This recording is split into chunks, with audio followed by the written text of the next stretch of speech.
Hey, it's fucking me, local Razoni here. Yeah, more chaos. Yeah. Um, I apologize if I sound all tired, but yeah, today's work, the training, so to speak, it was something else. But otherwise, let's not digress any further. Tired, but let's go. I'll see how far I get today. We left off on a pretty good note. I think I'm pretty ready. I think I am anyway. Oh, I have a few things open. Shit. There we go. Let's just start this up.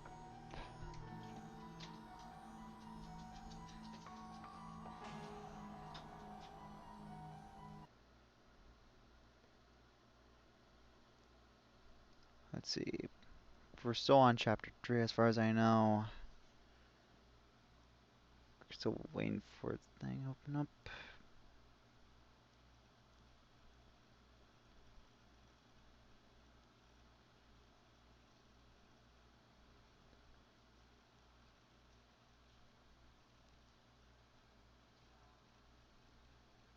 Give me a minute here as I set up one more little thing.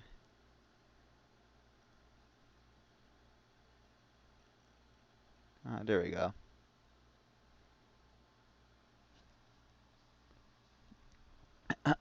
What's this? Only the pale light of the PC monitor floated faintly in the middle of the pitch black room. It reflected the screensaver of Sarah, a character from Bloodtoon the animation. In this container house, which a girl called Sakihara Rimi had visited half a day ago earlier, they could now be found solely in the form of its owner, Nishijo Takami. The time was already nearing 5 in the morning. It was Takami's daily habit to play online games until dawn, then sleep like a log on his sofa. Now, too, Takami was lying on the sofa in an uncomfortable looking position. He didn't use his bed to sleep in. Though he possesses a proper bed, the reason he didn't sleep there was because monopolized by it had been monopolized by the manga volume CDs and so forth that had piled on top of it. In this period where he avoided cleaning because it would be too much of a bother, his bed has gradually transformed into a type of shelving. Henceforth, he began using the two-seat sofa as his sleeping space. A painful sounding moan spilled from Takami's mouth. Perhaps he was having a nightmare. His entire body was sweating, and his closed eyelids trembled. His expression twisted agonizingly, and as he tossed and turned over and over, came close to falling off the sofa. Suddenly, lying on his back, Takumi opened his eyes abnormally wide. His eyes were thoroughly bloodshot, and furthermore, his eyeballs themselves were twitching. Without a single blink, he lumbered to his feet, and drifted, swaying over to his PC. Refraining from sitting down, he moved the mouse while standing.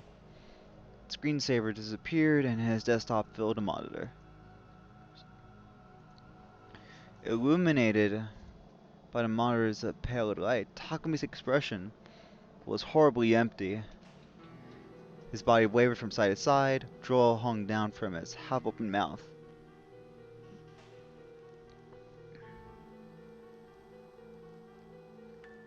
Give me a second. What's going on here?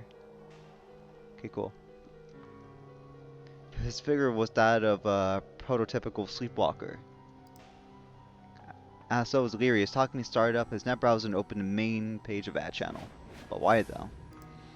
The movements of his body was that's a fucking word. Was lackadaisical? That's a word. But he showed no hesitation selecting threads related to New Gen in the breaking news board.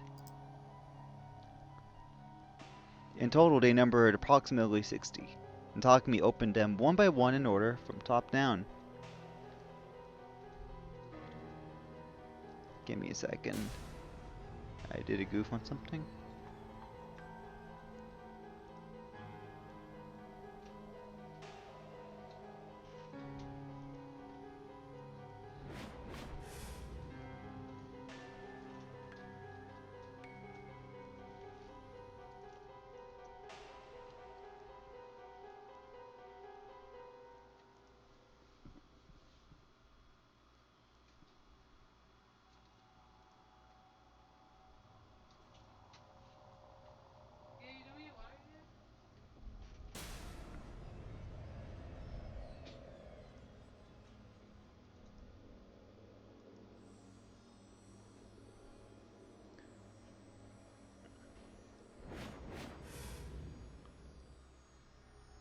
There we go. Sorry about that.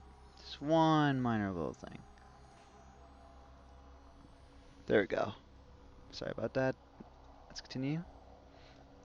In total, they numbered approximately 60 and Takumi opened them up one in order, from top down. While gazing at the monitor, he began touch typing. He repeated this in each of the 60 existing threads. The letters he typed were few, but all of them formed the same sentence. Whose eyes are those? Yep. Whose eyes are those eyes?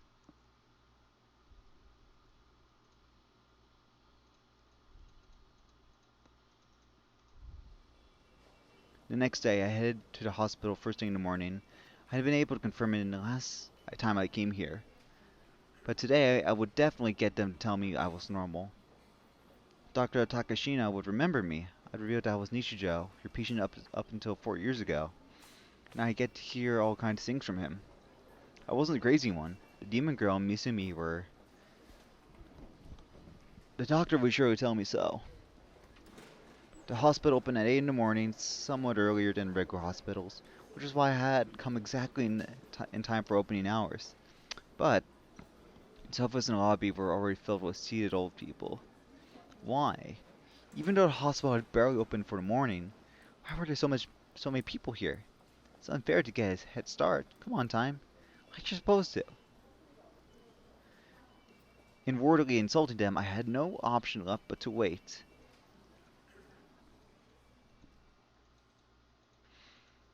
After an hour waiting, I found myself regretting that I didn't make an appointment. Immediately afterward, they called my name, and I was relieved at the fact that I had been forced to wait as long as last week.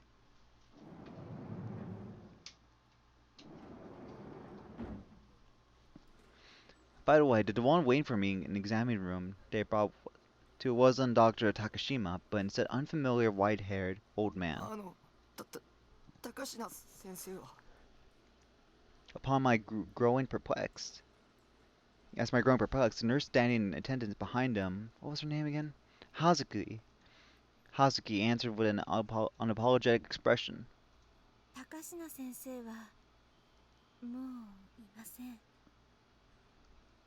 Not here anymore. もういないというか、過労がたたって先週末に倒れてしまわれてね。今週はそれでずっと休みだよ。What a nightmare. My one and only ally. Wait, had Dr. Takashima really collapsed from fatigue? 陰謀だ。悪魔女の陰謀だ。西条さん She definitely put poison in his food, or sent them in a threatening letter, or done something else to drive him into a psychological corner. And she was trying to isolate me, make me helpless. I had no intention of letting anyone besides Dr. Takashima examine me, so instead of undergoing a checkup, I left the hospital as soon as though I were fleeing it. God damn it, Takumi.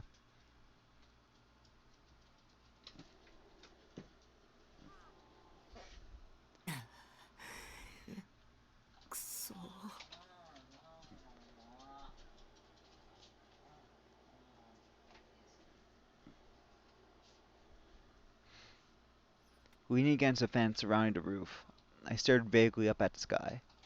The skies of Shibuya were drab, and it would be hard to call them clear.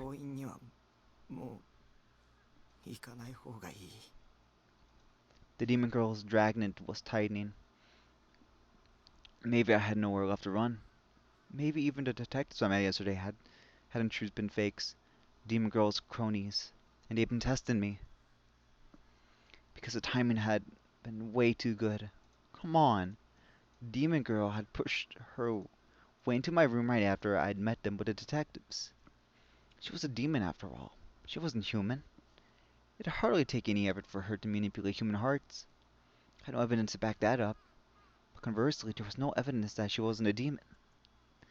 In that case, the only way to survive was by presupposing the worst.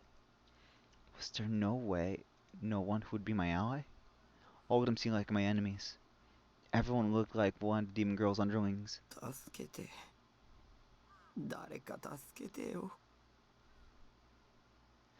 Why don't I have why don't I have even a single ally? Why wouldn't anyone come save me? Why did I have to end up like this? I felt terribly forlorn. I wanted some sort of support, someone who would protect me, something that would protect me, something that would, yeah. I'd be fine with anyone. So someone, please, extend a saving hand towards me. Suddenly I thought of Fesu, Kishimoto Ayase, and the words she had given voice to when we met at school. I'd been lost in my delusions that I hadn't heard them. But Misumi had said the following: Find your sword. Find your sword will save you. Ken. If this were a game, I'd be a hero. And we reached the usual cliche of development about my having to get my hands on a legendary sword to defeat the demon. Without my seeking it out, I recently heard the keyword sword from different 3D girls. There remained a chance of that Fesu was my ally. Although going by her attitude, girl B, had she been called Senna, was most likely affiliated with Demon Girl. Sword, huh? 剣だ。剣を手に入れるんだ。そうすれば。I muttered to myself, as though I'd gone off my rocker. For me, it was the equivalent of clutching at straws. If I got a sword, I might be released from this nightmare. I couldn't help having such expectations. It wasn't that I believed that what Fess had said about it granting me salvation, but I lacked anything else to cling to. If nothing else, it'd be best to research this.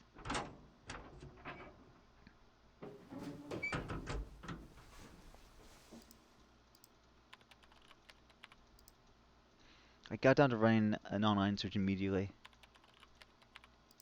For a moment, I started by checking off to see whether a sword similar to the one carried by Festu and Senna had appeared in any anime. But I couldn't spot anything like that in this season's crop of anime, at least.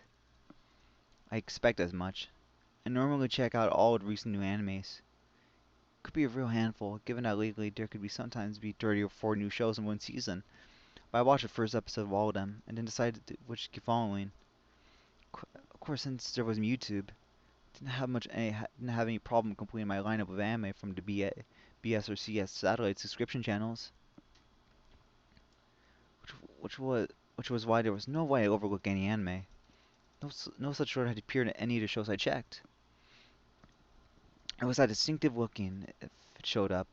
Though how it caught my eye, but I have no memory of seeing one. Although I couldn't do anything about it if I seen it, always being controlled by someone outside myself. Next, I tried running a search about the sword itself, rather than an anime series. くそ。ほとんどがゲームの攻略サイトじゃんか。Terms I was closely familiar to, such as Insulas, Shangri-La Edge, kept popping up. At this rate, I wouldn't be making any progress. Even though I had to hurry up and find it. I had the sense that Senna had used a more concrete name when speaking of it. But what could it have been? Remember. Your nightmares won't end unless you remember.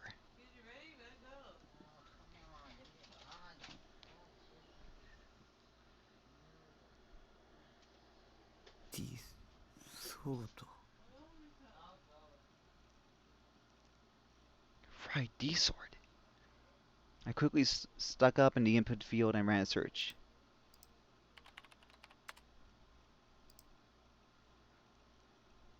What the hell? I got hits. Only two of them, though. Even so, I was gradually starting to think that these these two links as my road to salvation. Holding down my excitement, I investigated them in order from top down. The page is dead. Shit, what the hell? Now calm down. Go back one more site and take a look at the cache.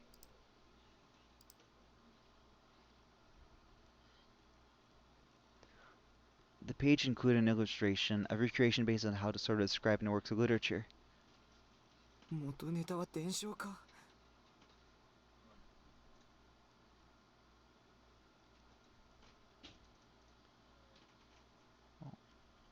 What the hell? でもセナって女が持ってたのに比べるとこっちは随分地味だな。In the first place, why was it such a minor sword? Why not go Excalibur or Kusanagi?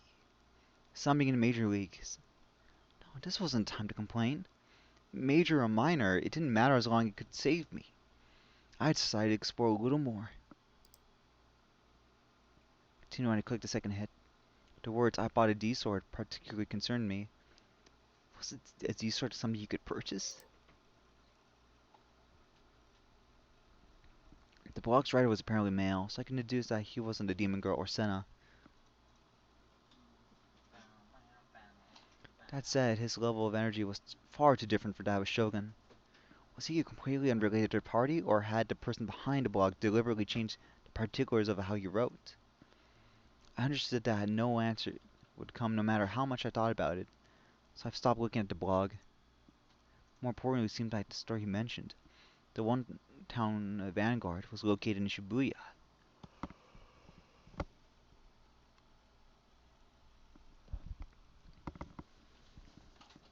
I had a feeling that it was too good to be true, but I also had a feeling that it was destiny. There was another way to look at it. It was precisely because this sword was in Shibuya that I had twice run into a girl holding a D-sword smack in the middle of Shibuya. Didn't I often hear about things that were secretly popular with varieties in minority subcultures in Shibuya? I heard Shibuya like 3 times in that sentence. Horrible. For now, I looked up Town Vanguard, but didn't have an official site. Instead, I found an image-based intro page on an online map. If they didn't have an official site, that meant they didn't take orders online. I searched Taboo's auction, but it didn't cost anything likely looking, which meant my only option was to go to the store in person. I didn't want to go out very much, but 剣は手に入れなくちゃ。手に入れないとダメなんだ。 now I had now I had to come to think of it as my sole absolute means of fighting back against the demon girl. I didn't know what it would do. In concrete terms, after obtaining the sword, I wasn't brave enough to use it to kill her, or anything of the sort. Even so, I harbored the hope that if I got the sword, a sword, I would be somewhat free from the terror that tortured me. Yeah, the sword was like a protective charm. It would surely strengthen my heart. Something about that sword strangely attracted me.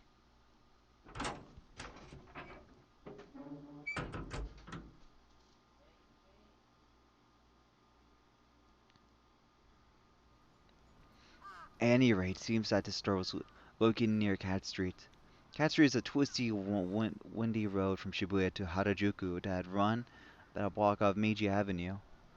Apparently, it had been built by filling in the area that was originally a stream. There were varieties of explanations about.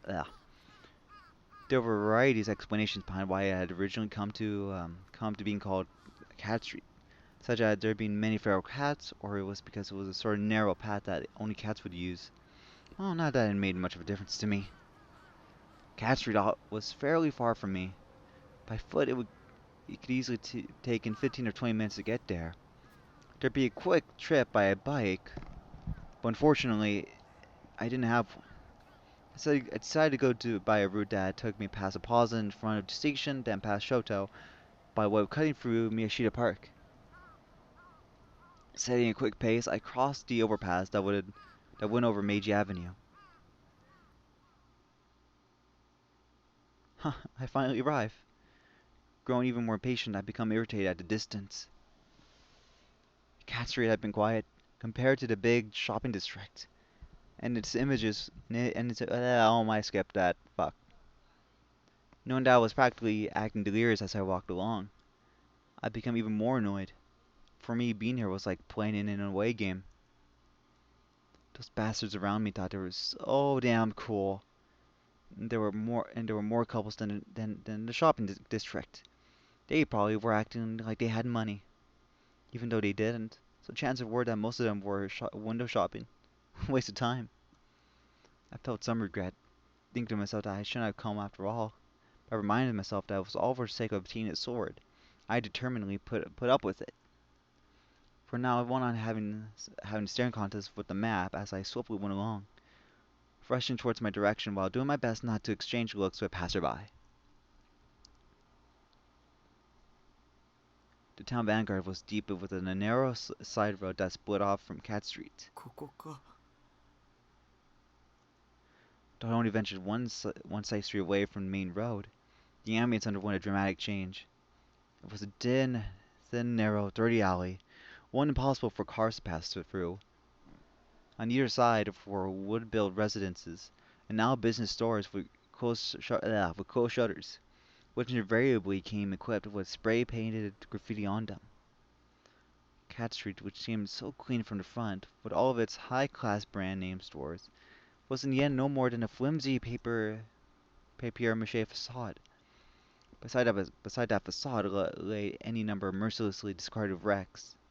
Although I personally disliked both the front and the back, both were unfamiliar territory for me. The only place I ever wanted to go was Ensway. Even so, Town Guard Vanguard was far smaller, darker air to it than I had imagined. I still understand why the blogger who had mentioned it had described it as an underground store. Despite the fact that the open sign had been hung up, you can say it was doing brisk business, even by way of flattery, and it was awfully hard to enter. How was I supposed to go in such a sketchy seeming store, when it was asking too much of me just to have me go alone to a gyudon shop? I want to go home now, but I need to get my hand on a sword, no matter what. What was I supposed to do? I spent a little while going back and forth in front of the store. No one passed through this narrow alley. I whiled away 30 minutes with my pacing, but not a single person had gone by me. Decided to brace myself and go on in. Then my courage failed me because it caused me to abandon all hope, and I kept repeating this cycle innumerable times. But I couldn't go home empty-handed. This is the only place I could obtain a D-sword. Even though I understood that, with my head, my instincts made me reluctant to enter the shop. I imagined that maybe a clerk would come out for me. Of course, she'd be a cute maid, and she'd talk to me with that kind of voice you hear in anime. She'd have a perfect grasp on exactly what I wanted, and she'd hold a D-sword out to me in a wonderfully friendly manner. Here you are, please take this sword, master. Get a hold of yourself. Chill with me. just as just as I thought about how it would be so much easier if would unfold in that way, a lone 3D girl appeared from within the store, as though my thoughts had reached her. Unlike my fancies, her clothes were rather gaudy, the kind that made you wonder what nomad camp she snagged them from. Her face, however, was amazingly gloom. Her hair was cut in a bomb head style. I don't know what that is. And creepy patterns were drawn on the bandana around it. She said she was a store worker and had come out after seeing me wishy-washily going around outside. My fantasy hadn't exactly become reality. Well, that was to be expected. Before I had any idea what was happening, the clerk forcibly led me inside, despite my having spent so long holding off on entering. I didn't have a chance to turn her down.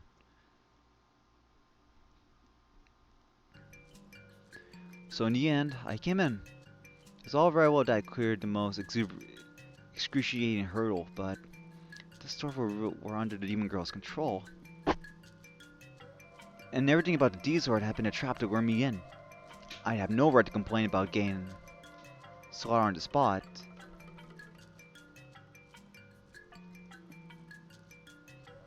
I swiftly surveyed the store's dim interior. There wasn't a single customer. The air was awfully stagnant and fatefully hazy.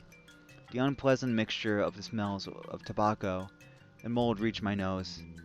I'd probably start feeling ill if I stayed here for so much as 5 minutes.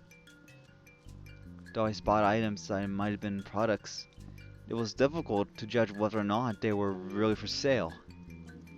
All of them had been left about haphazardly, and there was no way to distinguish them from plain trash. Or garbage, yeah. And for beginning, not one of them had a price tag. I didn't realize until I came in, but there was a lot of porno merch. Among them were the sort of devices you often see in rape humiliation eroge. And I was at a loss for a safe place to look. Apparently this store was similar to variety shops aimed at adults. After bringing me into the store, the clerk sat down on the stool behind the counter. His own eyes she smoked and showing no indication of continuing to meddle with me. She must have been one of the sources of mist in here. Regardless of the fact that it'd been less than a minute since I first came in, nerve, nervousness, embarrassment, a weird sense of pressure, and my feeling physically sick made nasty sweat seep out of my forehead. I wanted to leave this otherworldly place as fast as possible. I had to be quick about finding a D-sword. I walked towards the back as I browsed my way through the store. I soon located the corner for fantasy-related weapons, which had been written in a blog I'd found. That one corner stood apart from the rest, being the only area with conspicuous colors. Numerous pole-shaped toys had been neatly put on display. All of them wore long tubes, rather. While they might have been different colors, virtually all of them were lightsabers. Also, one could tell right away of how badly they were made that they were bootleg. I was skeptical of whether they'd really glow. It would seem that the light shuriken mentioned in the blog had sold out, which was also surprising. Except mixed in with the lightsabers was one item that was obviously different from the rest. One look of it all took for me to know it was a D-sword, because it was more or less the same illustration I'd seen online. I tried picking it up. It was unexpectedly light. I wonder what it was made of. It seemed like a soft vinyl. There was no blade, the edge was slippery, and of course it didn't hurt me in the slightest, even when I stroked it with my finger. Compared to the one held by Senator Festu, it was poorly designed and it lacked a sense of weight. More than anything else, it gave me the sense that it could have severed anything with the lightest of touches. I wonder if perhaps it was a fake. I was worried about it, but there wasn't anything else in this storage you could have called a D-sword. What does even shine in the first place? The D-sword Festu swung about at her show had glass parts embedded in its blade, which let off a blue light and looked incredibly badass. But there was no glass to be seen anywhere on the sword I had in hand. We had to give up on buying it. This D-sword was so crudely made as to make me reach out that conclusion. Never mind how long it had taken me to get here. But find your sword. Finding your sword will save you. I recall Festu's words. Right, if I didn't buy it right here and now, I'd only lose my chance of obtaining a D-sword. Give me a second.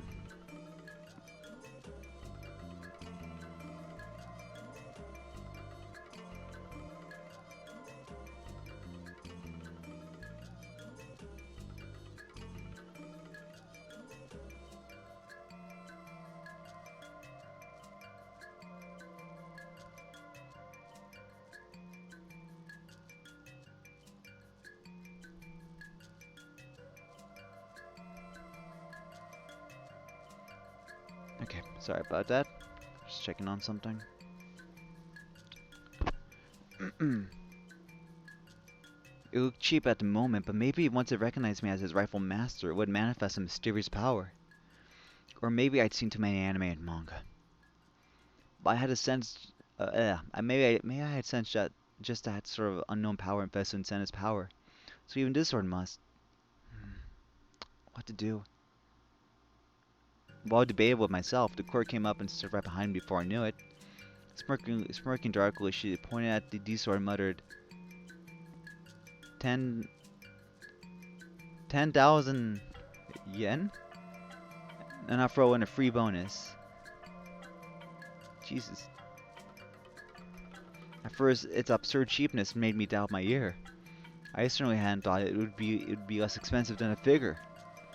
I had built up a fair saving from RMT. If it only cost 10,000 yen, I could get away with buying it simply by giving up purchasing one figure. But upon hearing the price and the additional fact that it was the last one they had, it came to an immediate decision. The free bonus was a cheap looking bangle. Frankly, I didn't want it.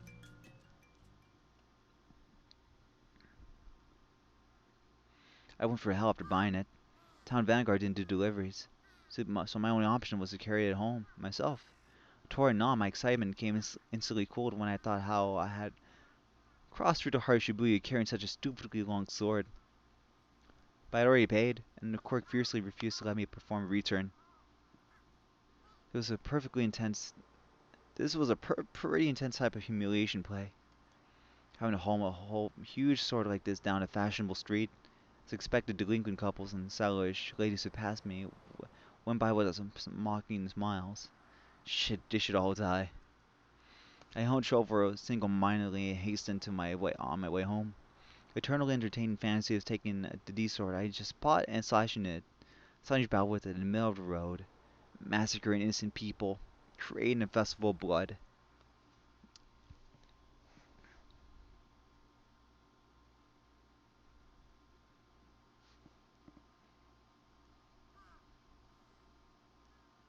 Huh, I'd made it back at last. Part way through, I broke into a run and I kept ever since.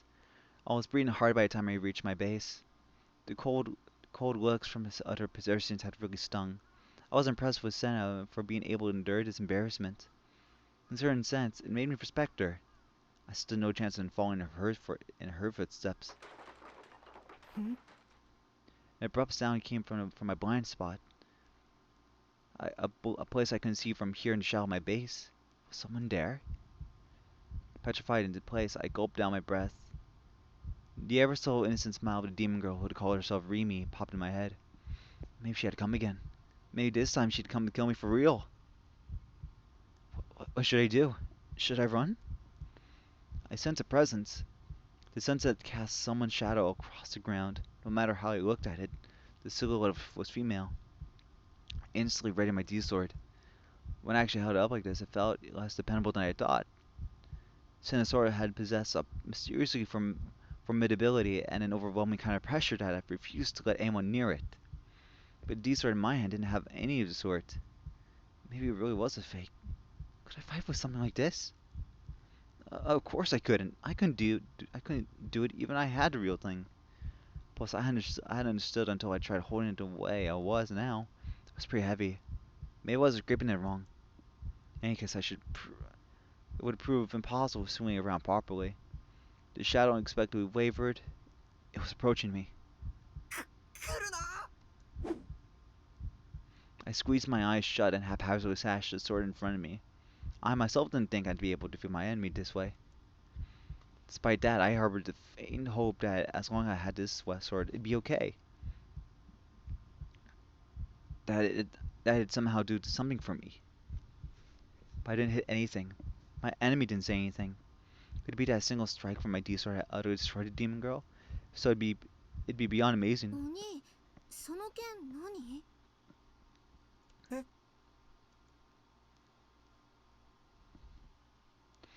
When I opened my eyes, the one standard was Nanami, rather than a demon girl. She was looking at me a tad, derisively. な、なんだ、All the strength went out at me at once. I popped right down where I'd been standing. お前、脅かすなよ。 She was the worst little sister ever. It's an horribly poor taste to enjoy freaking out your brother. Who the hell do you think she was? This is why the third dimension would never hold a candle to second. Takumi, you're a wuss. 別に脅かしてないよ。いつもみたいにお兄の生存確認しに来てあげたんじゃん。なのにお兄いないんだもん。なんでナナが30分もお兄のこと心配しながら待ってなくちゃいけないわけ？ナナの貴重な時間が無駄に消えてっちゃったじゃん。お兄のバカ。 Worrying? She'd been worrying about me? Like I'd be fooled for such an obvious lie. で、どこ行ってたの？出かけるなんて珍しいじゃん。携帯にかけても繋がないし。I'd left my home behind at my base. It doesn't look like anyone would call me while I was walking around, so no point in hiding into holding onto it. そもそもその剣何なの？もしかして買ってきたの？ Nanami gazed curiously at the sword. あ、わかった。アニメのおもちゃかなんかでしょ？しかもこのおもちゃちっとも似合ってないよ。さっきだってへっぴり腰で構えちゃってて思い出したら笑えてきた。Ignoring Nanami, I undid the lock on the container house door and began to go in. ちょっと無視すんな。帰れ。 If she'd come back to check on my survival, she didn't have anything left to do here. She was constantly making fun of me, and every time she came here, all she did was complain. But if it bothered her that much, she didn't have to come in the first place. It was a hassle for me as well. あのね、わざわざ様子見に来てあげてんだから、もっとありがたがってよ。せっかくお土産まで持ってきたのに。 Nanami spoke sulkily, pouting. お土産？そう、お母さんが持ってけって。ほら。 Nami handed me clementines. There were 10 of them, held in red netting. I had mixed feelings about this. I'd eaten clementines that were there in front of me, but they weren't my favorite food or と whatever. いうわけで、ナナもちょっと一服したいから一緒に食べてあげる。帰れ。もう妹がお土産持ってきて、しかも一緒に食べてあげるって言ってるんだよ。もっと喜びなよ。 What? Precisely.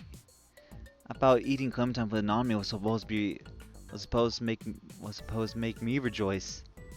Anyway, it was obvious that she simply wanted to eat clementines from the start, because she'd been a glutton since we were little. She used to eat up my share too. Who knew how many fights we'd start that way? Paying no attention to the fact that I didn't want her there, Nanami went on into my base. There was nothing to be done for it, so I followed after her. お茶ある？あったかいのがいいな。 As if I would. Basically, I don't drink anything beside Coke. Nanami sat down on the sofa and immediately pulled a clementine sign. I leaned the D-sword up against my computer desk. I didn't need to bang in my pocket, so I lobbed it. あれ？それ何？ Quickly spawned a bangle, I tossed it at the floor. Nanami picked it up. へえ、かわいいバングルじゃん。これも買ってきたの？いいにしてはいいセンス。 Cute, she says. What about it? No matter how I look at it, it was a piece of quiche one could buy for like 500 yen. Nanami was the one with bad taste. Disregarding her, I took one of the clementines and went to sit in front of my PC. なんでこれ捨てちゃうの？だっていらないし。じゃあさ、これナナにちょうだい。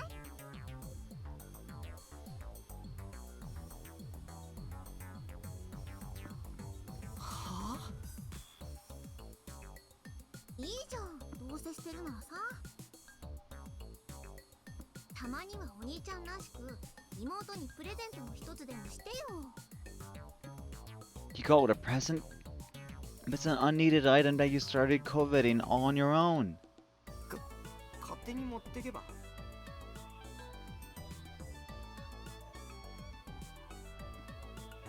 んと？やった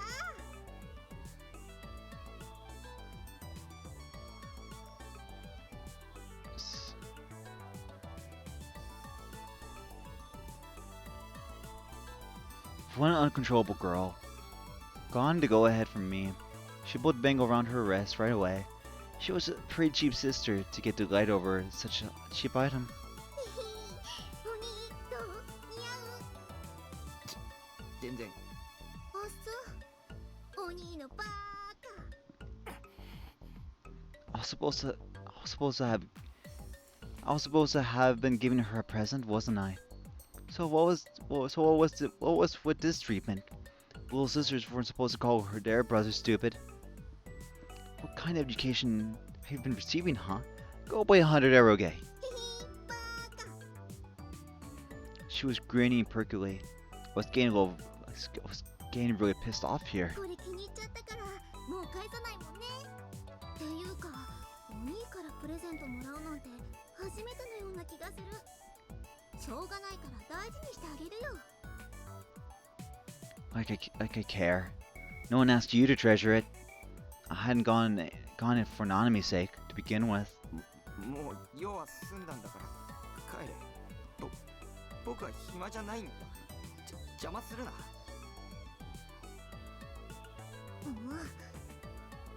The more I said, and Nanami pursed her lips. そんな言い方しなくてもいいじゃん。それにみかんまだ食べてないし、お茶もまだ出してもらってないよ。おめえに飲ませるお茶はね。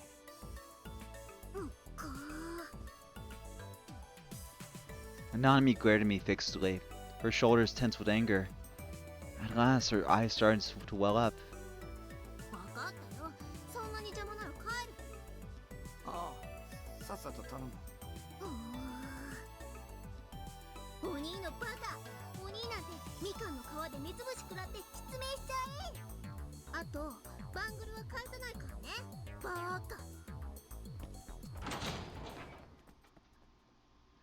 Yelled in a voice that resounded piercingly through the room. Nanami grabbed her bag and bolted out with tremendous energy. Huh, that storm-like time had finally come to an end. Hanging out with Nanami always wore me out. Why did she come here every week when it rubbed me the wrong way so much? Becomes a bit observant, will ya? Become a bit observant, will ya? Yeah. Oh, shoot. That segment's over. ファーストメルトは期待以上の結果に終わりました。 GE レートの上昇率は当初の予測からわずかな誤差があった程度です。バイオリズムコントロールも順調なのかね。渋谷の GE レートは他のエリアと比べて高い値を持っていると同時に安定性についても特筆したものがあります。それゆえに意図的に操作しやすいということか。そして渋谷にいる人々のバイオリズムを急激に引き上げることもまた。実験結果についてはレポートをご参照ください。納得していただける成果を上げております。貴様が成果を出すのは当然だ。そのために高い金と多くの人材を提供しているのだからな。実効性については理解しているよ。この数ヶ月だけでも我が会の信者が数倍に膨れ上がっているからね。それではプロジェクトノアは次の段階へと進ませます。よろしいですね。コードサンプルの件はどうするのだ。すでに3人分は確保したとはいえ、目標数値には達しておらんではないか。いかにも。数値達成のためには最低でも5人分はなければ厳しい。サンプル保持者は集まりつつあります。あとは採取するのみ。ならばその件は任せる。信仰の救いあれ。くれぐれも慎重にことを進めるように。はい、心得ております。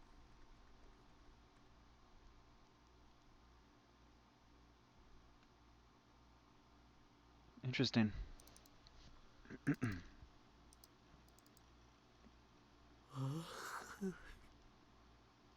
そろそろ寝るか。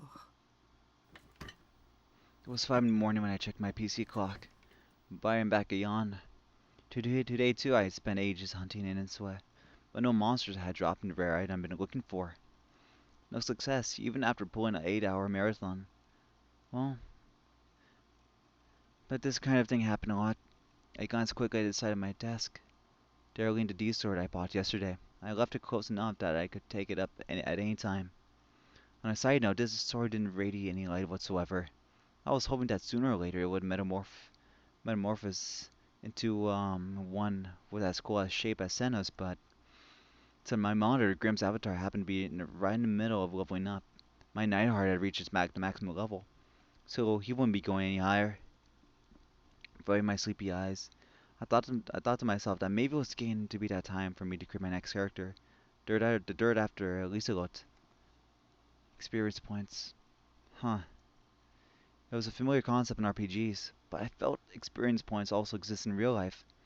When I first started Ensue, even was I a babe who didn't know right from left. But now I was as strong as in Basilid, would my name Lightning Fast Nightheart known anywhere? For example, it wasn't unthinkable that the person beside me might, by some chance, happen to lose some of the experience points that he built up. Then maybe it would be all too natural for me to forget something I had known. Maybe the fuzziness in my memories could be traced back to the same source. Not interrupted, so I'm gonna get fucking water. My voice is dry.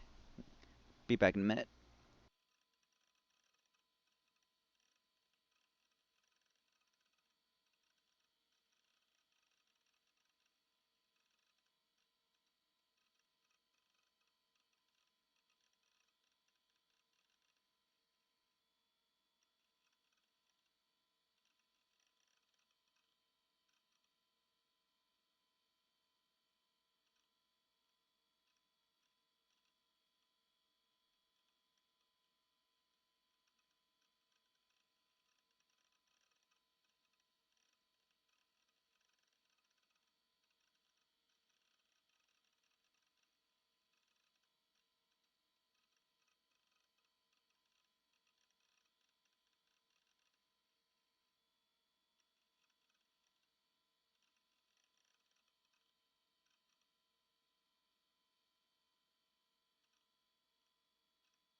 I am back. So sorry about that.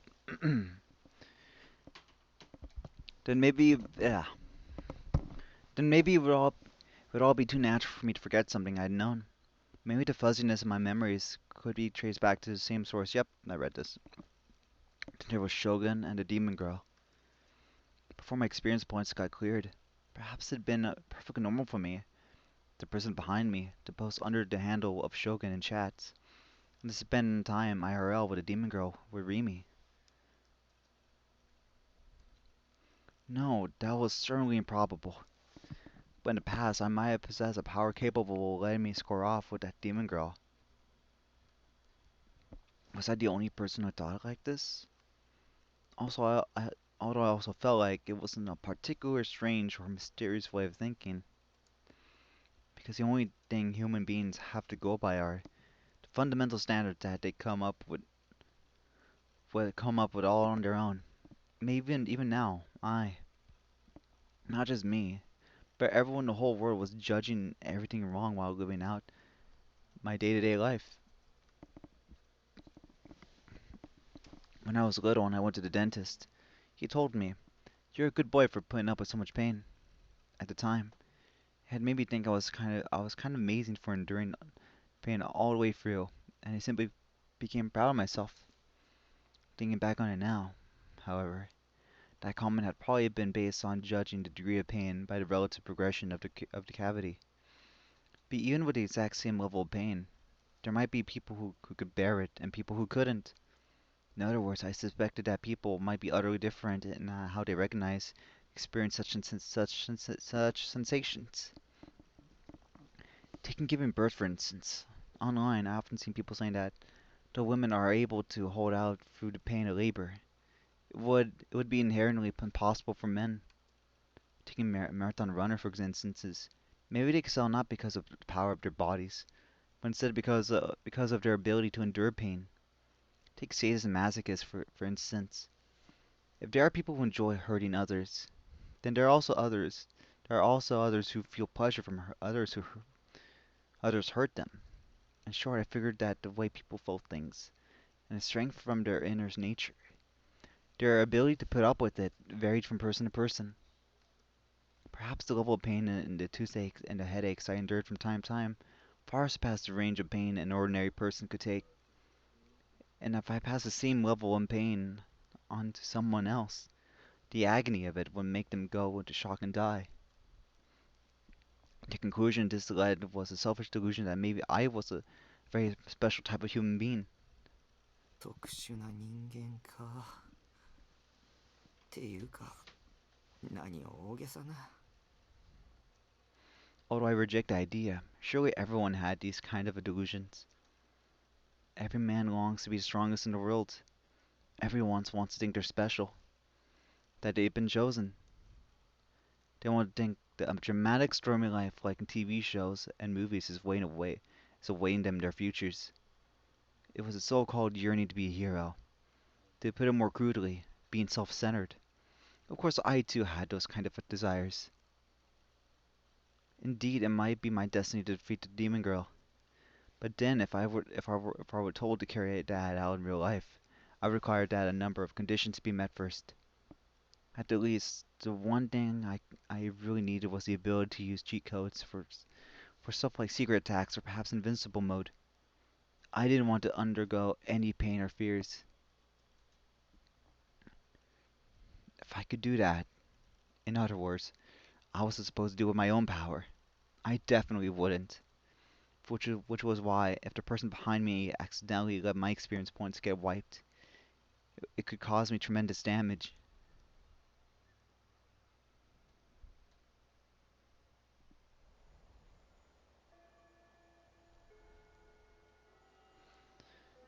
That was actually pretty fucking profound. That's pretty cool.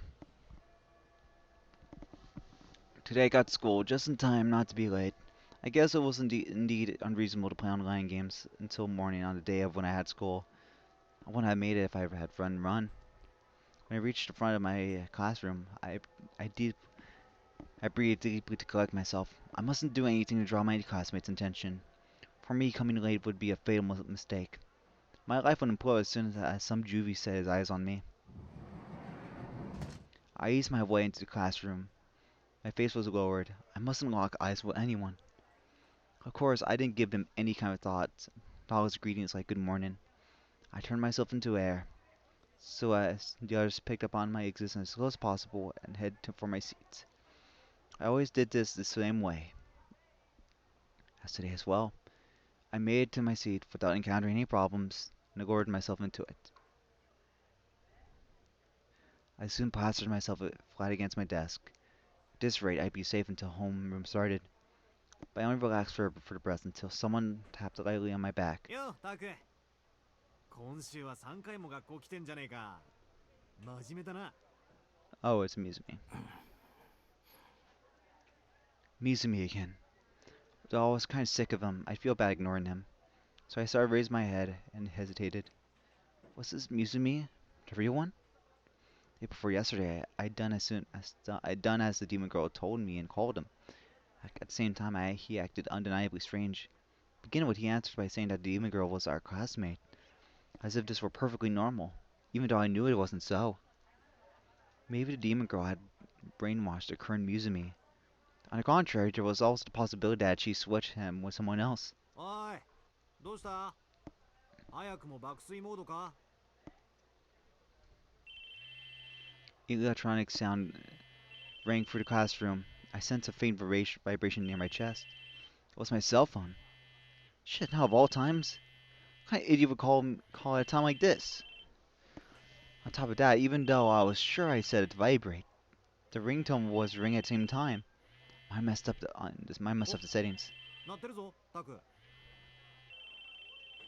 I know that much. Should I hurry up and answer it? But if I did, Misumi would know I already pretend to be asleep. Besides, I don't like talking on the phone. Except if I didn't pick it up. It would bother the rest of the class, judging by how my ringtone was reverberating through the classroom right now. Things were pretty damn bad. I was supposed to stand out. This was incredibly bad. おーい出ないのかマジで寝てる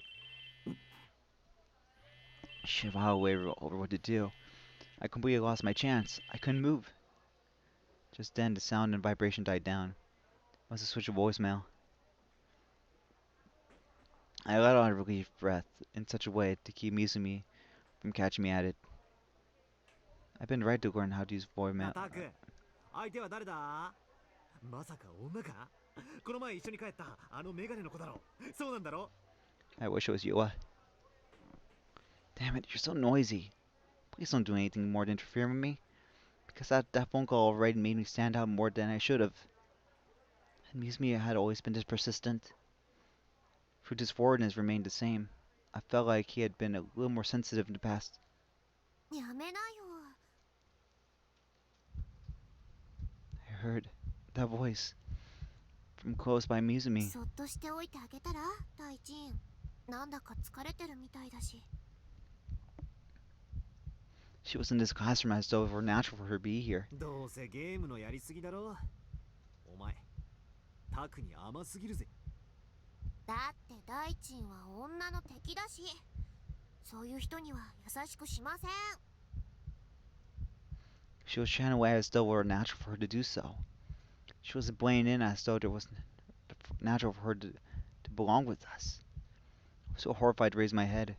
I didn't want to acknowledge the fact that she was here. ま別にお前に優しくしてもらわなくても俺には優しくしてくれる女はたくさんいるんだよだからそういう発言が良くないんだってば。彼女さんが聞いたら泣くよ。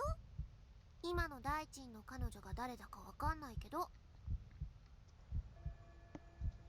ほらチャイム鳴った。先生来るよ。 Had a demon girl truly been in my classroom from the beginning? No, that was impossible. 2 days ago, she hadn't been here. At least the only person who come talk to me that day was Mizumi. Yesterday, I hadn't come to school. And today she was here. How? Had she wormed her way in? When the chime signaled the start of the homeroom rang, everyone took their seats. Sensing that, I gingerly raised my head. I surveyed my surroundings with my eyes alone. I wanted the voice from earlier to have been an illusion. To prove that to myself, I had to make sure the girl wasn't anywhere in this classroom. I didn't see her. Seeing that girl's form anywhere. Had she been an hallucination after all? My seat wasn't fifth row from the front. There were 9 in total. She wasn't in any of the rows in front of me, which meant behind me? I couldn't turn around. I could do something so likely to catch others' attention. Shit. I felt incredibly fidgety. Was she really here or not? My neck muscles weren't prickling, so no one was looking at me. Didn't feel a gaze.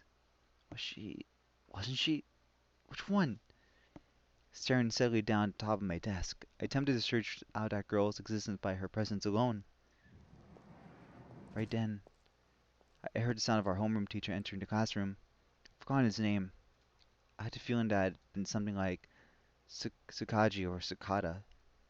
He was a PE teacher who graduated from a PE college. A total musclehead, but he wasn't hot-blooded and didn't use corporal punishment. If I had to put in one way or other, I'd say he was the type to get a joke. For some reason, the class started in a commotion, but at the moment, my attention was completely occupied by seeking out that demon girl. Like I could possibly detect her through the presence alone. This wasn't wasn't a manga. Was I a fool or what? The teacher muttered. I see. That was the reason there had been a fuss.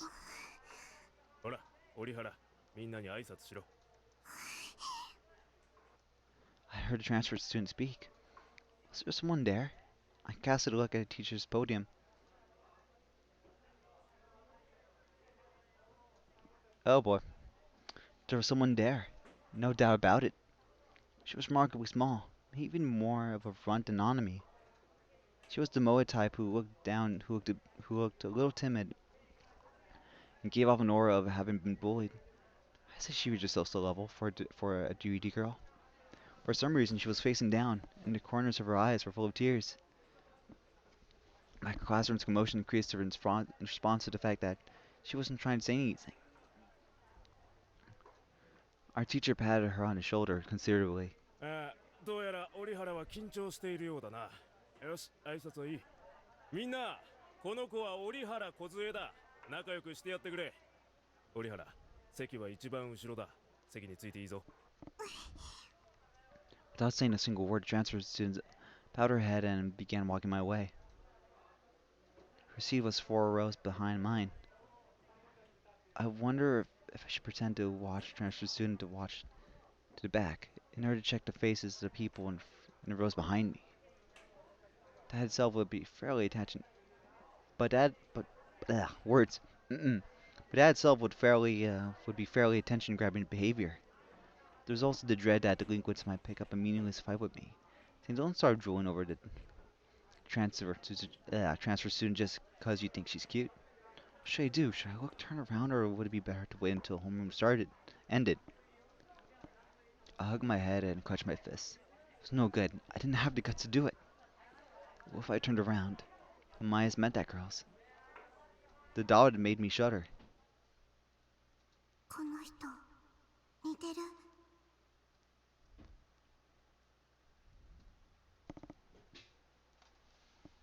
Her voice undoubtedly had reached my ears. The transfer student passed close by my desk. Before I knew it, I unconsciously raised my face.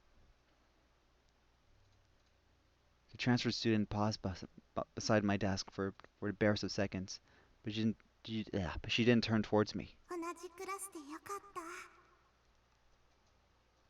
That was all. The transfer student soon retreated further away from my seat. Had she been speaking to me? Why had she started talking to me all of a sudden? I resembled her? She was glad we were in the same class? Had we met once before? No. I had absolutely no recollection of her face. Only concerned Eroge. I didn't have a childhood friend I had played together with in the distant past. Was I becoming popular with the girls after all? Or else, was that transfer student too one of the demon girl's subordinates? If so, Dragnet had tied around me yet again. I wasn't missing running around places to flee to.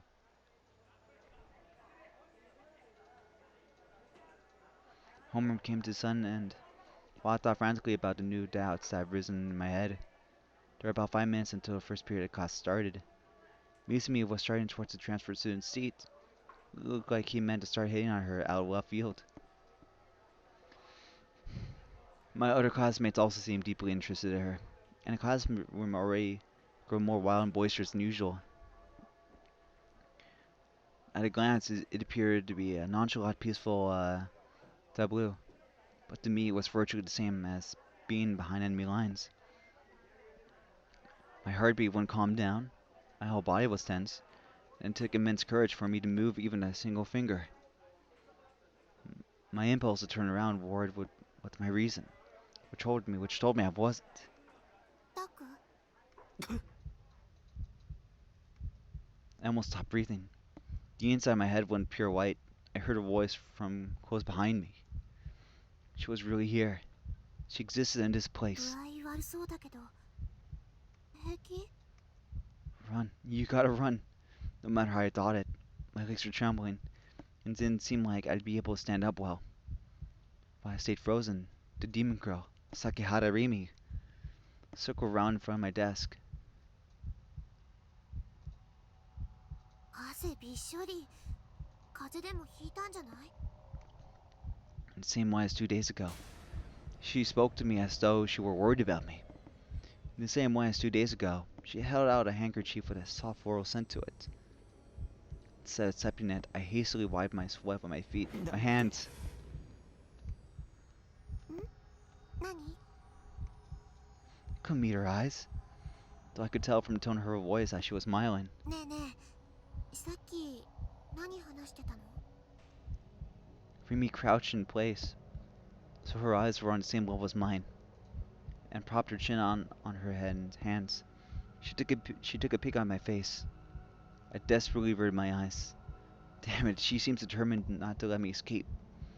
My anxiety friend tear open my heart. Somebody, save me. すっごく気になる。 What was she thinking about? Who had said what to me? 転校生。あの子がタクの机の横を通るときに覚えでさ。ボソボソーっと。この人似てる。同じクラスでよかった。もしかしてあの子と知り合い？ Rimi was smiling. Wasn't my imagination that her voice started shifting to more of a demanding tone, like she was interrogating me? タコってリアルの女の子に興味ないんじゃなかったっけ？もしかして本当は興味あるの？ What do you plan to do after asking that? Does she mean to pump me with personal information then abuse it? To begin by stating the conclusions, I'm not interested in 3D girls. I always said that thoroughly. じゃあさ、私にも実は興味あったりする？ A chill ran down my back, so I just wiped it. Fresh sweat sprang up on my forehead. Had this been an advance notice that she would kill me? Or was the demon girl inviting me to become her comrade? Or else did she intend to seduce me and trap me by acting moe? The danger signals ran on and on in my head. Don't talk with the demon any longer, otherwise she'll destroy me. I was frantic. I managed to stand up hastily and dash out the classroom, running to other people's desks here and there along the way.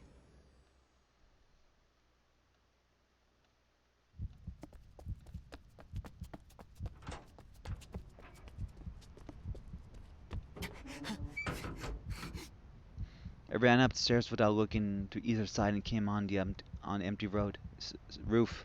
Blah. It looked as though she hadn't chased me.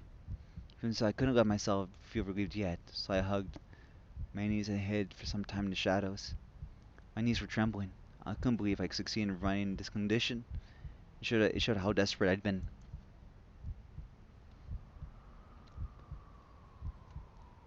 I was sick of this reality. Deceit or I'd gone out of my way to buy hadn't been useful in any capacity. I certainly couldn't bring it to school. Not with how much I stand out here. She caught me off guard. 2 days ago, when I heard from Misumi that Rimi was our classmate, I'd figured that he'd either been making up on the spot or merely been imagining things. But had she really become my classmate? It was almost definitely it would almost definitely prove useless upon her how she managed to slip in, because she was a demon. She could easily do things of which humans were incapable. Maybe she had brainwashed my whole class. No, maybe even all the teachers at school. I couldn't go to the hospital anymore. I couldn't go to school. Yua was at cafe and Shogun appeared online. She and her underlings were clearly venturing closer and closer to me. They were constantly launching psychological attacks at me. Maybe it would do better to stop leaving in my base. Reality was too full of dangers and enemies. They stirred me up and threatened my peaceful lifestyle, when all I wanted to do was live quietly. I gazed up at the blue sky, which flowed there carelessly as the winds blew white clouds across it. It would be so wonderful if I could become one with the clouds.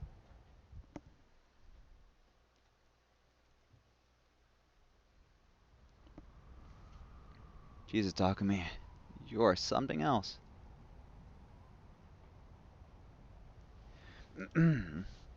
3 hours passed. The whole time I stayed curled up in the same position, same place, unmoving, for now I didn't sense anyone else coming up.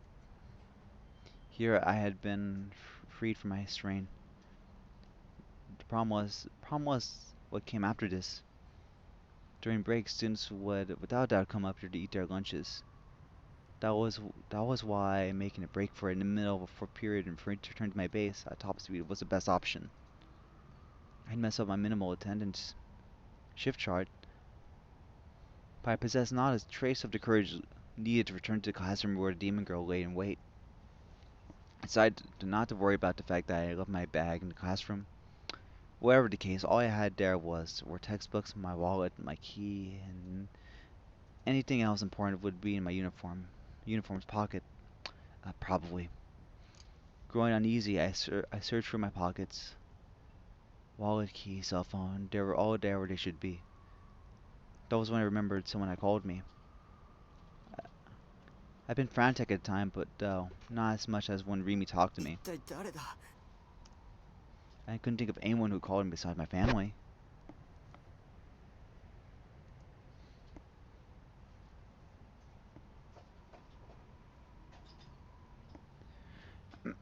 Nanami didn't seem like the most probable. She didn't think about whether she might end up causing me trouble. The other people who knew this number were... come to think of it, I told it to those detectives. If it had been one of them, I probably should have answered. And anyway, all that talk about sending officers to my base had ended up going unsettled. The caller phone was displaying on my LCD screen. It appeared not to be Nanami. When I looked more closely, I saw I had a voicemail. I had the vague feeling that I might or might have not seen this number before, just in case I checked the history of the calls.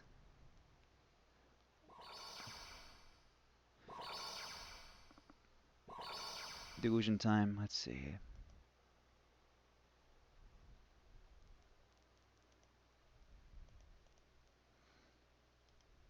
Alright, let's see.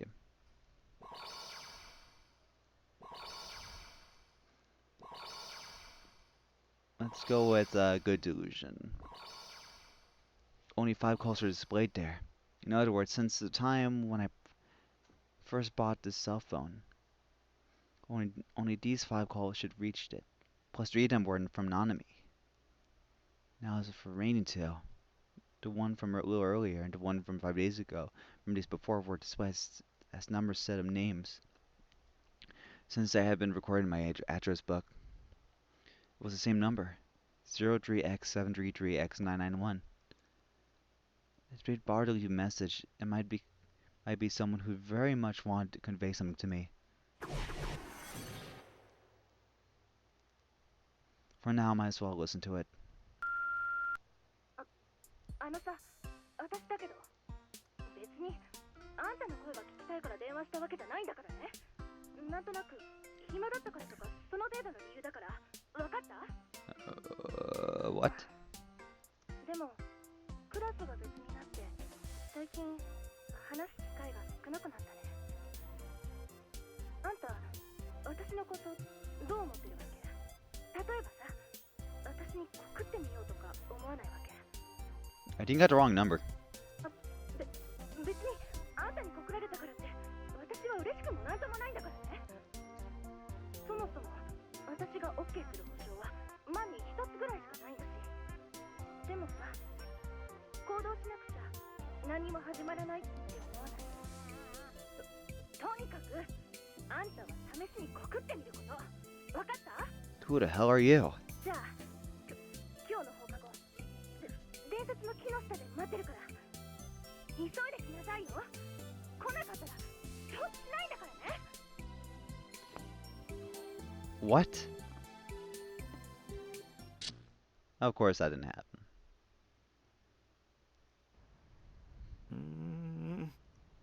Hey, it could happen. Nah, it couldn't. We don't have a legendary tree or whatever at our school. Who is this Cinderella supposed to be anyway? I hadn't tried it hard enough with respect to the other character settings. I should probably at least made her Sarah. It's not the time to be English. It's not the time to be having daydreams, is it? Feeling hollow, I let out a sigh and decided to listen to a real voice message. I scoped out my surroundings, verifying that the demon girls wasn't there. They put the phone to my ear. こちらは留守番電話サービスセンターです。新しいメッセージは1件です。1件目、10月17日金曜日5。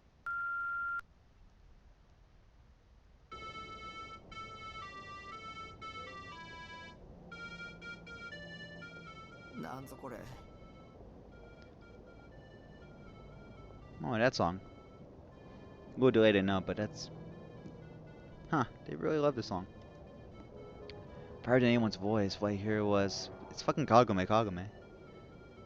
What I heard was deeply familiar melody. I sensed I was ringing from a slight distance. Perhaps the person on the other end was other end of the line had been near a traffic light. This song was often played by pedestrian crosswalks, in order to let people with visual disability know when the light turned green. By the way, it was a child's song called "Let Me Pass." Though a lot of people knew the melody, far fewer knew the lyrics. On the side note, I know them because I learned them in middle school. Well, it wasn't as though I remembered them perfectly.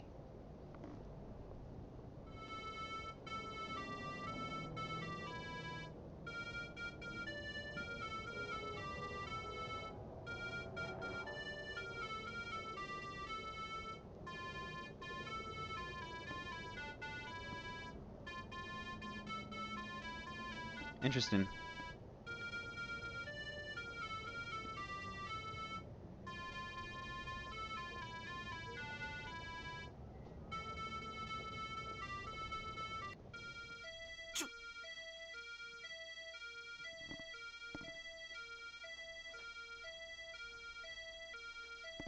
You sound like coming home is beep boop beep boop. It wasn't very auspicious. What hell reminded me of an ambulance. Must have been coincidence, but it was creepy all the same.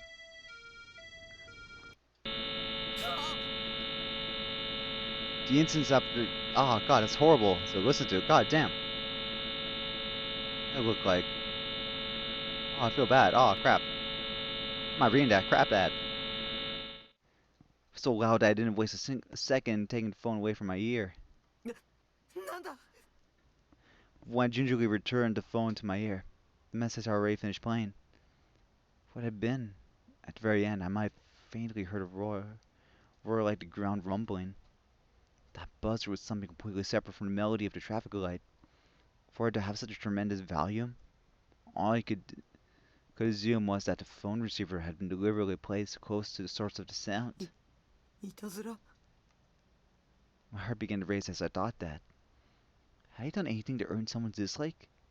Who had made this call to me anyway? I returned the call using the number displayed on the phone, but I wouldn't be able to bring myself to redial a prank caller. In the end, my only available choice was to leave it be. Besides, my current situation was far worse than a prank call like this. I put the phone away in my pocket and left school. Carefully, observing what lay around me all the while. Oh, that was another. Concerns. I'll probably do one or two more sections. Nishijo Takumi's alma mater, Second Kitazawa Elementary School, was about 5 minutes walking distance from a private railway station. Thinking that he liked to speak with teachers who'd been responsible for Nishijo Takumi during elementary school, Ban Yasuji attempted to contact him via phone, but was told that sadly he had passed away. Ban resorted to speaking instead of what someone had answered the phone. The head teacher Kamiya went to the school together with his partner. As if it was Saturday, the school gates were closed. The two detectives, Ban and Suwa, stopped there and looked over at the school building. An extraordinarily eye-catching, brilliant color mural was painted on the white outer wall. Without any knowledge of art or aesthetic, Ban had no idea of what they signified. But the color of the spiral-shaped painting changed to 7 different colors, as one from top to bottom reminded of a rainbow. While Ban gazed at the mural and fanned himself with his handheld fan, his partner Sueb pressed the intercom button near the school gate. Ban abruptly looked around, I meant to say, whoops. He had the feeling that someone was watching him. It was a particularly clinging, unpleasant gaze. 俺ってそんなにかっこいいか He tried stroking a casual pose, one that looked dandy, cool, and refined. 先輩何変なポーズしてるんすか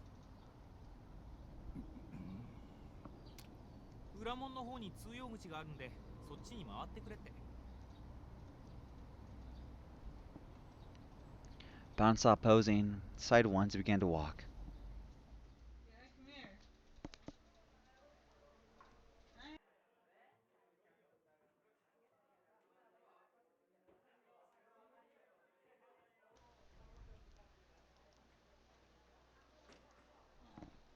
They were quick enough to locate the staff room. The side door soon led to the school's rear entrance hallway, and getting to the staff room only required turning down one corridor. Naturally, there were no children present in the building, and the two detectives felt chillier than they'd been outside. Although this could have been the illusion created by the slick, linoleum floor. There were 3 teachers in the staff room. One of them rose and bowed his head upon seeing the detectives enter. It was Kamio, with a mild smile and mostly white hair swept over with a side part. Bon and Sua showed their police IDs to him almost simultaneously, then entered the topic at hand soon after a brief greeting. It was Sua's role to ask him questions. ここの卒業生である西条匠君について教えていただきたいんですが。彼のことは印象に残っています。私は担任ではなかったから詳しくとなると無理ですが、それでも構いませんか。Sua nodded, taking out his notebook and readying himself to jot things down. 西条君はどんな子だったんですか？難しい子だと聞いていました。特殊だと。特殊？本来なら他の生徒に混ざって勉強するのはとても困難なその病気を患っていたらしく。具体的には？そこまで私が言ってしまっていいのかどうか、ご家族なり医師なりに聞いていただけますか。In recent times, all schools have begun responding with this don't rock the boat attitude. They wouldn't cooperate fully when it came to anything that might result in a lawsuit from parent or guardian. It made doing one's job as a policeman much harder. 担任の先生はなんで亡くなったんです？事故です。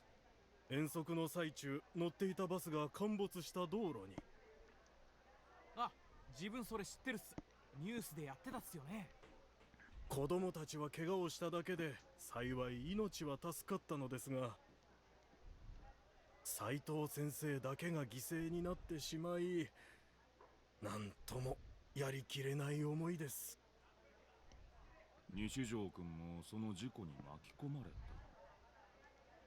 Kamio gave a small side-to-side shake of his head in response to Bond's あの question. 子は当日欠席していてバスには乗っていませんでした。欠席の理由は？病が悪化したと聞いたような覚えがありますが。Bond too had faint recollection of that accident. After the accident, glancing at the TV had shown him the mass media swarming day after day around the house of one male child who had not been あ involved. れは悲しい事故だったんですよ。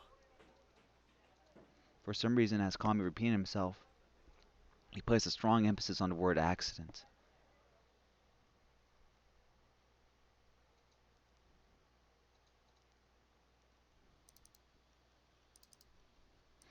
It was a custom of mine to chat with Graham a bit before starting into it. We usually didn't chat about anything important. We exchanged information about interesting threads on our channel, go on and on about Arrow stuff, recommending new comics to each other, or discuss the previous day anime, casual stuff like that. Surprisingly, we didn't talk much into it much. Why, you ask? Because we talked it to death afterwards while we played into it.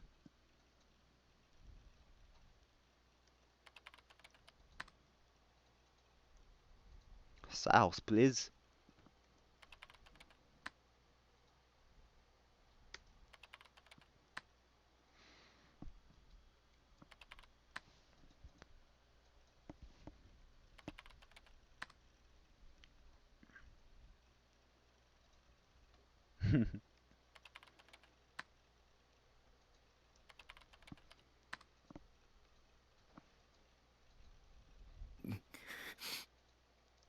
As usual, Grim had to go and use those words. He made my mood go sour in an instant.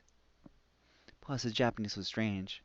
Were those words so fascinating that they merited being shoehorned in, even when they didn't fit? At least they didn't fascinate me one bit. Far from it. They made me go cold. No point in fighting with him about it. Not before I finished asking him about the prank. I simply had to put up with him.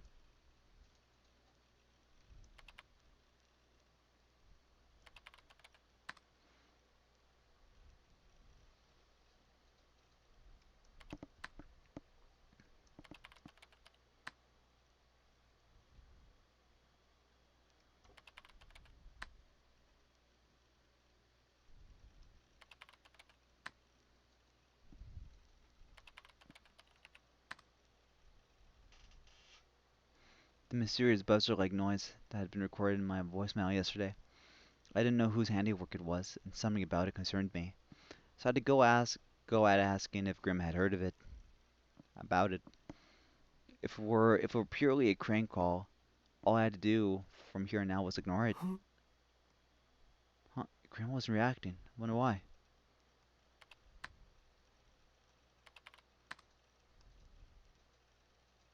So no reaction. It was rare for Grim to fall asleep like this. In fact, it hadn't happened once in the past. But if he was asleep, there was no helping it. We'd meet later in Innsua anyway. I could raise the subject again then. The moment I thought that, the moment I thought that, and started to rise from my seat.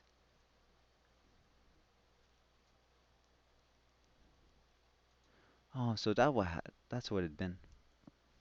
But in other words, it meant that even the super knowledgeable Grim hadn't known about this prank.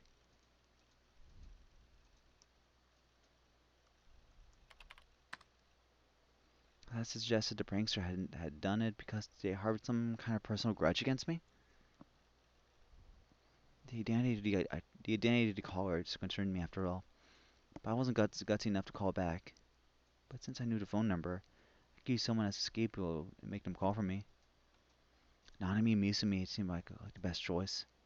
No, Mizumi was out because she might have been brainwashed by the demon girl.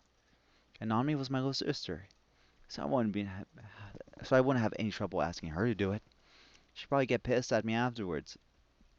But it wouldn't be my problem. Nothing wrong with making her experience societal hardship firsthand every once in a while. What was in that sentence? I think Graham promised to meet him in so a couple hours later and closed the chat. Right in my stomach gurgled. Man, I was hungry. Didn't I have a cup ramen stocked up somewhere?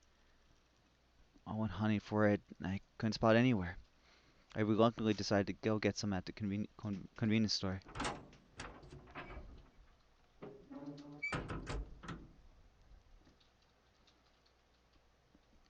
Since the sun had already set, if possible, I had preferred to avoid walking around after dark, because lately all it had given me were nasty memories.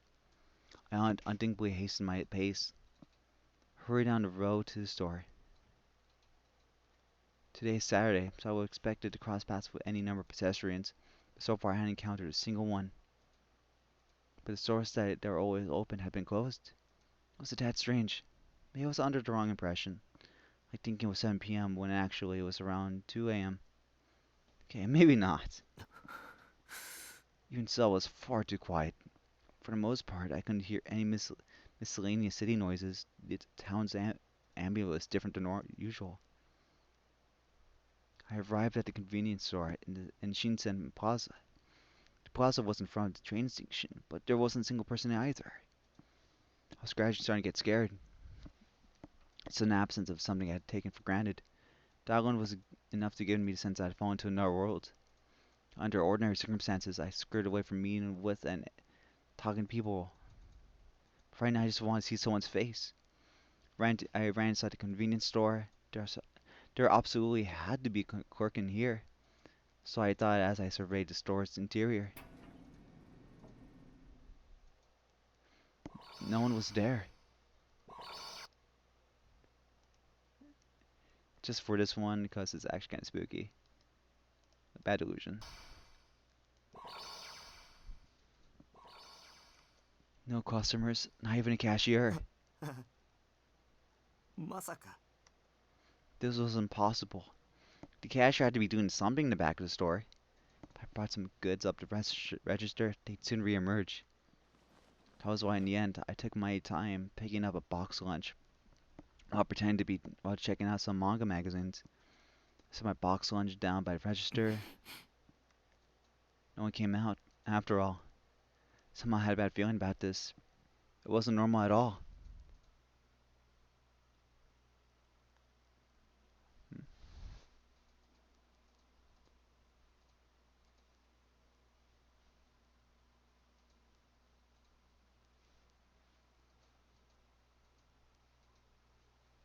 Sorry about that. It wasn't normal at all. Maybe I had stumbled into into some truly unthinkable scene.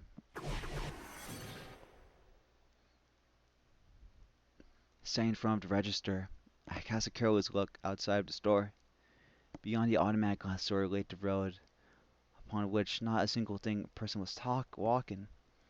I saw a human form in the shadow of the apartment complexes sandwiching the street. Huh? The form stood hid away. Even so, I had seen it distinctly. The figure's hand has been holding something like a long black pipe. It resembled, wasn't it a sniper rifle? This meant they were the riot police, or alternatively a SWAT team. I had seen any shoppers or cashiers because the police had sealed off the area. But for what purpose? I haven't thought that far. I gave myself a start. I swiftly looked around the inside of the store, then concealed myself in the shadow of the shelves. What if there was currently a standoff taking place right now, in this very store? The criminal, having taken the cashier hostage, could have holed up in the back room. And the criminal might be the true new gen perpetrator. What development? I crouched in place and cradled my head. Why had I ended up in such a dangerous place? More importantly, the police were the police. If you shut down the area, you should have stopped me before I went in the store. Was there no one for me to go outside? If I stayed here, I ended up as a hostage too. Luckily, I hadn't bumped into the criminal yet. If he's holding up in the back room, it would be best to flee now. I was so frightened, my knees quaked. It took a tremendous effort for me, tremendous effort to merely stand up. Even so, I hovered low and stealthily made for the automatic door. It began with this kind of cliche declaration that you wouldn't even hear on TV detective shows anymore. From outside the store, a policeman began roaring through the amplifier. Startled, I head deeper into the shadows of the shelving.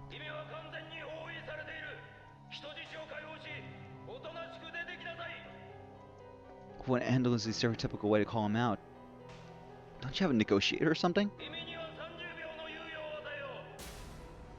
So short, 30 seconds, he said.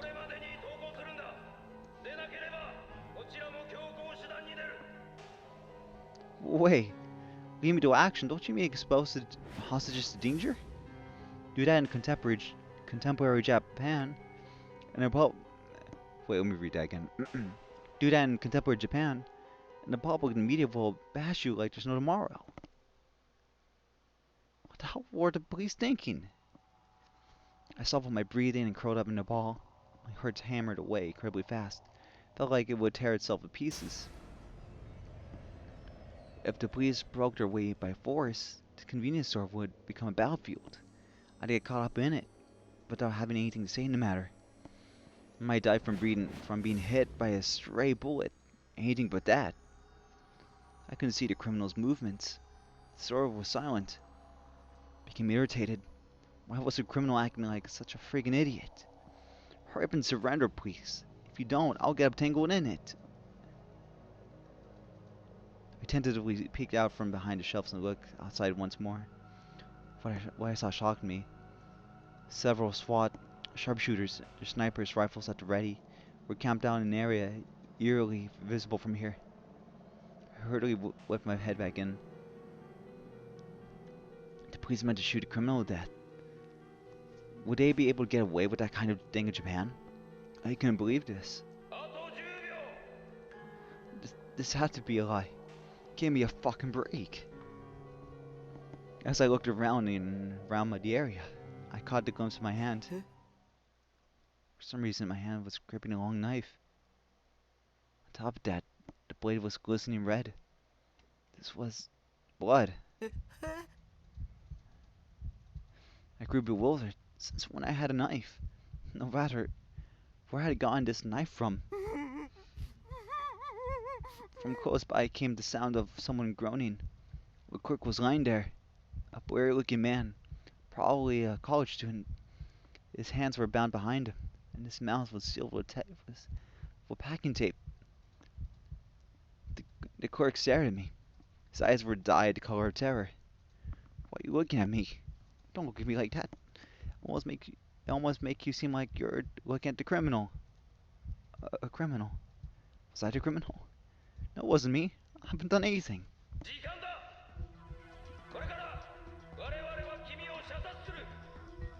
It's a lie. It's a lie. It's a lie. Of course, that never happened. There's no such thing as police like that. Anyway, what's up with the whole yelling fire bit? It's not this for a Sengoku era battle. Several minutes passed while fantasized. There was no indication that a cashier would appear. I very much wanted to believe that the clerk had dozed off. So I tried waiting another 5 minutes. At that time, neither a cashier nor any other customers appeared. I didn't hear any sounds. At last, I became frightened and returned the box lunch to its original shelf before leaving.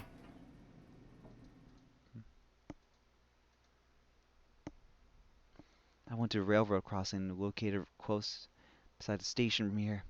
I had a good view of the Shinsen station platform.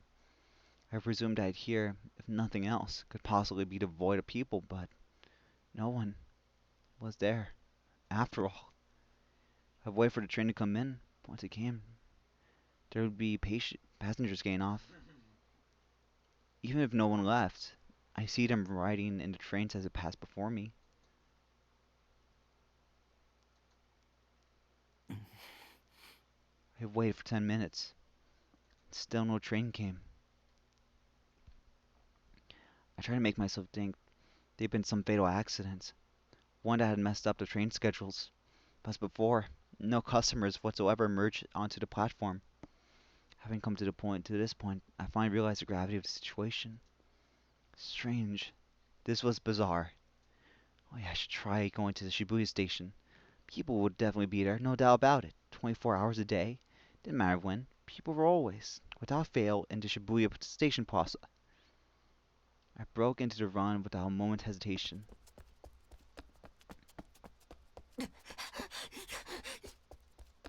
I ran as if my life depended on it.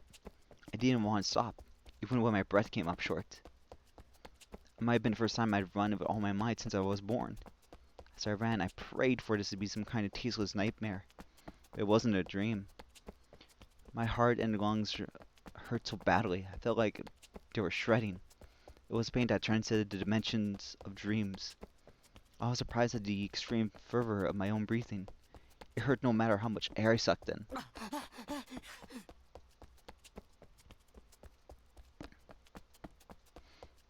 As I ran down Dogen Hill, I finally caught sight of the 107 building. By now my legs had gone unsteady. My body felt astoundingly heavy. Even so, I forced my feet to keep moving forward. I could no longer afford to keep an eye on my surroundings. On the contrary, the entirety of my consciousness was focused on the pedestrian scramble that symbolized Shibuya. A little longer. Just a little longer. Once I passed 107, it'd be right here. The largest in Japan. It was a place in Japan where the largest number of people came swarming together all at once, moving simultaneously with changing of the traffic signals, which was why I had to get into the scramble.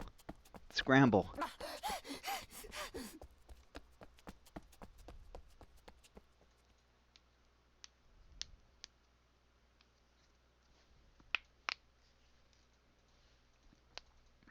Empty. The Shibuya Station Plaza, which you could survey from the Y-shaped road in front of 107. A soundless world. A dead-seeming world. The space that was supposed to be flooded with sounds was now governed by silence. All I could hear was my own ragged breathing.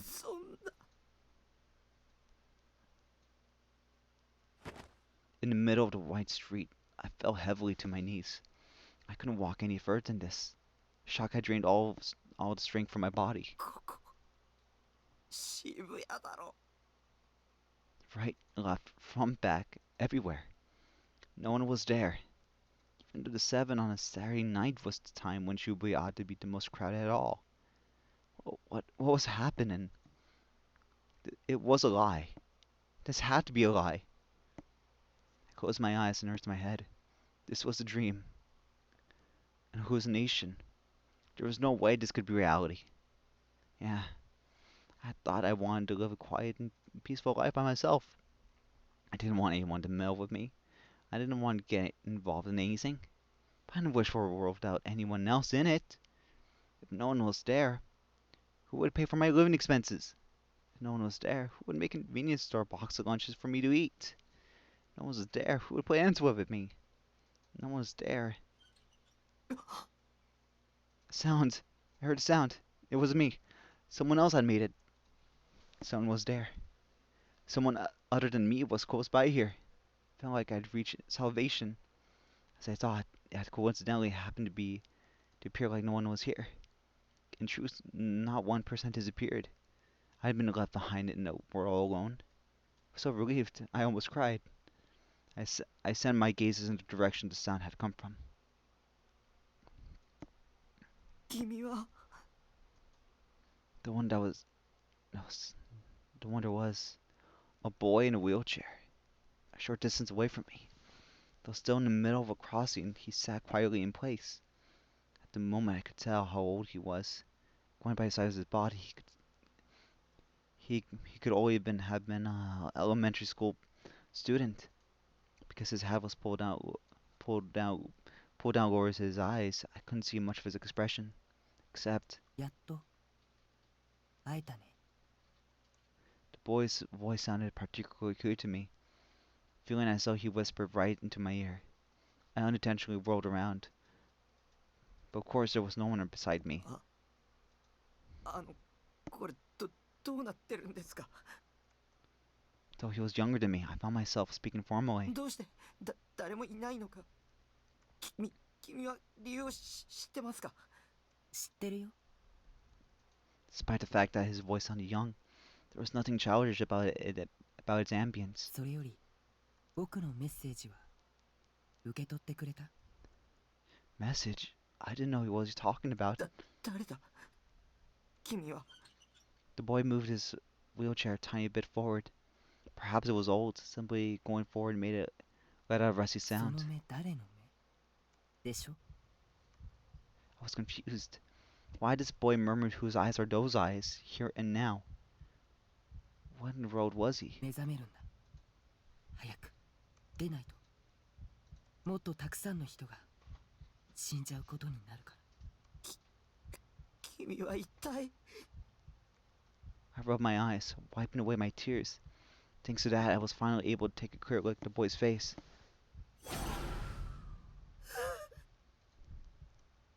This boy wasn't even a boy. His skin was wrinkled as an old man's. His cheek was gouged. His eye sockets were sunken to a sickly extent. His eyes were clouded. He had no eyebrows. And his body was as small as a child's. 僕は将軍だよ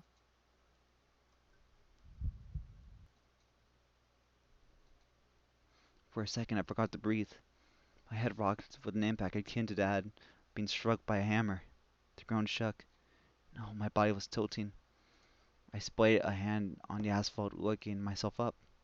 Just now, what had he said? Shogun. He was Shogun? 忘れないで君は逃げちゃいけない I raised my hand and watched a shogun, who had already turned his back to me, left. His wheelchair creaked as it slowly receded into distance.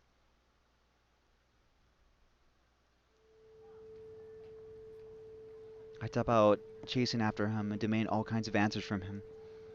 But I didn't think of telling him, how dare you get me involved in hitting him? That sort of thing that didn't agree with me. My head started aching. The area around my temples throbbed sharply. I curled into a fetal position and endured the pain. タク A single noise began to spread throughout the soundless world. Whose voice was this?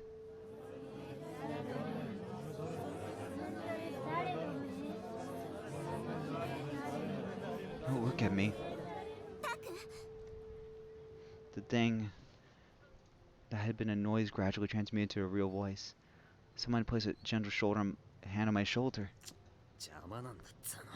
何してんだろう。最近の若いもんはなんかのパフォーマンスじゃないの？タク Finally, with my headache, I raised my gaze. Demon girl, Remy, was crouching over me, peering into my face. Clear-eyed eyes filled with boy life. Eyes that looked wholeheartedly at me. Only at me. 歩ける歩いて She slipped her hands from my side and tried to make me stand up. I shrieked and shook it off. Coming back to myself, I looked around. Because before I was in the middle of the road. It wasn't empty anymore. There were people 360 degrees around me, in every direction. And they all walked whichever way they pleased without showing any interest in me. タク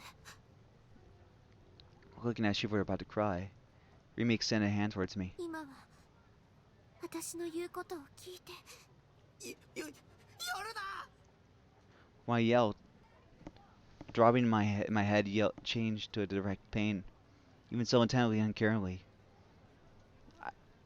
I crawled to more distance between me and Remy. お前だろお前が見せたんだお前の妄想だ僕の心を支配して精神攻撃をこの悪魔めお前なんて剣で殺してやるベースに帰れば僕には理想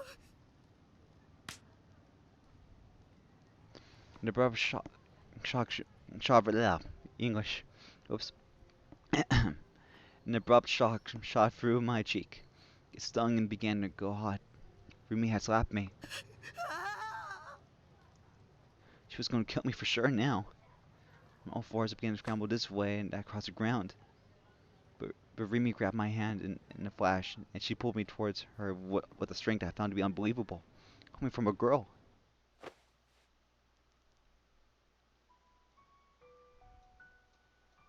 She embraced me. Her soft form enveloped me tenderly. She was very warm. She smelled ever so faintly of sweat. Her smooth, shining hair tickled the end of my nose. しっかりして With the wind out of my sails, my hope by a friend to go limp. ここにいたら危ないよ There was a slight catch to her voice. I didn't know whether or not she was crying. 信号赤になっちゃってるか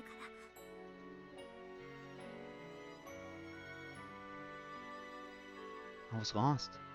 She didn't intend to kill me? Why was she helping me? The hallucination from earlier, where all the people in Shibuya vanished, it wasn't something she made me see? When I sensed such kind-hearted warmth, when she hugged me without the least bit of malice, it had the effect of shaking everything I believed up until now. You think maybe Sakihara wasn't a demon at all?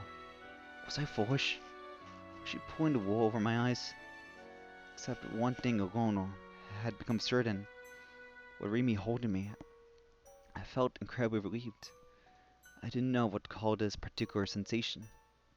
Upon letting go of me, Remy clasped my face in her hands and looked at me steadily again. Her eyes were a little reddish. お願い今は私についてきていい Somehow I ended up nodding. Right now we were staying all alone in the middle of the crossing that everyone had vacated. The vast number of people waiting on the sidewalk for the light to change were paying close attention to us. I heard laughing voices come from here and there. Myriad cars pointed their headlights at us and began blaring their horns. Remy took a firm grip of my hand and began running towards the sidewalk. I followed her in her wake as she pulled me. For front gain somewhere. As a honking horde scattered across us, we made it to the sidewalk. Remy let out a relieved breath and pulled up short. She was still holding my hand. That by itself made my heart grow calmer and calmer. I wanted to give myself over to this serenity. I wanted to stay like this forever. Remy turned back to my direction. 無事でよかったね。 She smiled as though she were tremendously happy. I didn't think that expression of hers was a lie or an act. But 話してよ。 because up until now I've been utterly hostile towards her. Because I thought she was a demon. I let her win me over. I felt like I ceased being myself. あ、ごめんごめん。 She quickly dropped my hand. それにしてもびっくりした。タクが道の真ん中でうずくまってるんだもん。信号が赤になった時はどうなることかと。 I turned my back toward Dreamy as she began talking cheerfully. I walked off, winding my way through the hordes of people. 僕帰る。じゃあ送るよ。具合悪いんでしょ。 Her voice followed me from behind, but I shook my hand to refuse her. タク。 The cheerfulness that had vanished from Remy's voice. I felt awful since she'd done so much to help me, so ありがとう。 I just barely managed to squeeze out those two words. Oh, God. There. That's a good note to end on.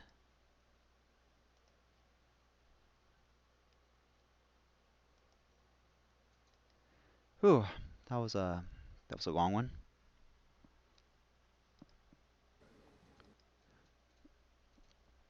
But I think I'll end it here for now.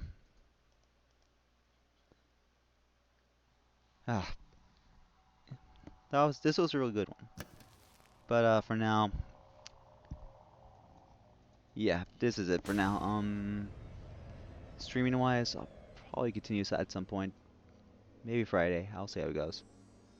But for now, this was a good one. So I'm gonna end off here.